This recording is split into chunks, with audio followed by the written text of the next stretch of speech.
this season, but I wanted to have you back because the direction that this season's going, the turning point, I'm sure there are many, but the one that a lot of people are talking about was you and your conversation with Coach that happened obviously after the Notre Dame game, before the Arizona State game.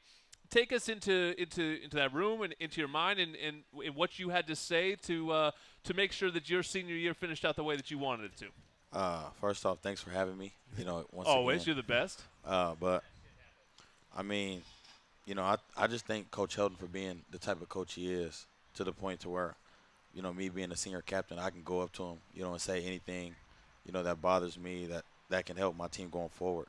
So I told Pops at first, if everybody knows Pops David Scott, and then we created a plan within 30 minutes to go talk to Coach Helton about it, and it was basically me saying that I felt like last year when we were doing all the winning, the 9-game win streak, I felt like we were such a close team, a close-knit, like a family, and I feel like it was nothing that could break us apart.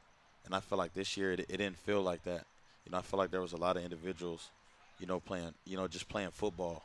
We weren't a family. We weren't even celebrating plays that other guys were making, and myself included. It's not just other people; it's everybody.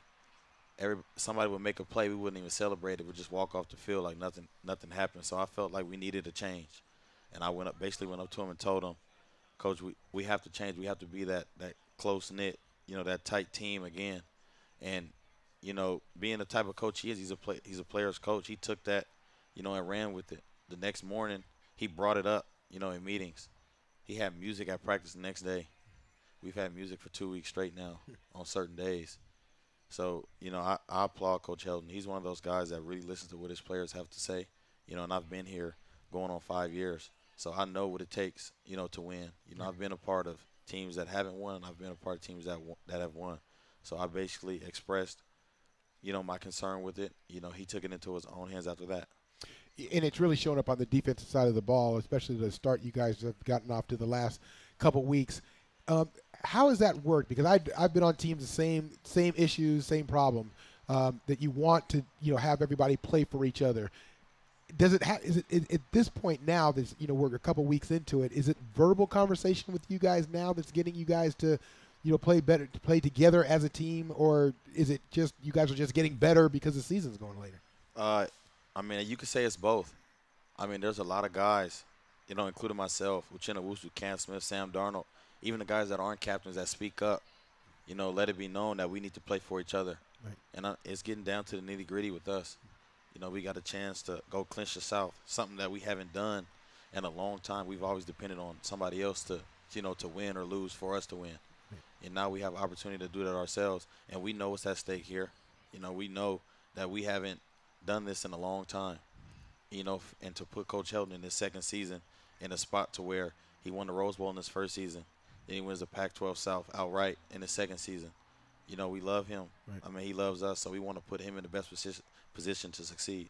And he changed the message, too, going into that Arizona State game. It really talked to you guys about having fun and cutting it loose. Mm-hmm. Playing loose doesn't mean playing undisciplined. What does playing loose mean to you? It's just playing with no worries. Like I said in the interview after the game, I told him if we played like we had nothing to lose, even though we did. We couldn't lose that game. We know what was at stake there. The rest of our games were must-wins if we want to get to where we got to get to. But we played like we were 0-8, and we were just out there trying to have fun. You guys seen what happened. Yep. The last two games, we're out there having fun. Yep. We got some penalties the last game, but we took that and ran with it. No matter what, we're still gonna back our guys no matter what. One of the big keys in that game was you had to stop Khalil Tate. Everybody knows about that. But in order to do so, you had to commit a bunch of guys to the box. And Coach talked about it a little bit. You had to play cover zero, basically, to line up against the receivers man to man and just sort of roll the dice. But you guys did a great job. I know you were a former cornerback, so how was that for you, getting involved a little bit more man to man than you typically would from that safety spot?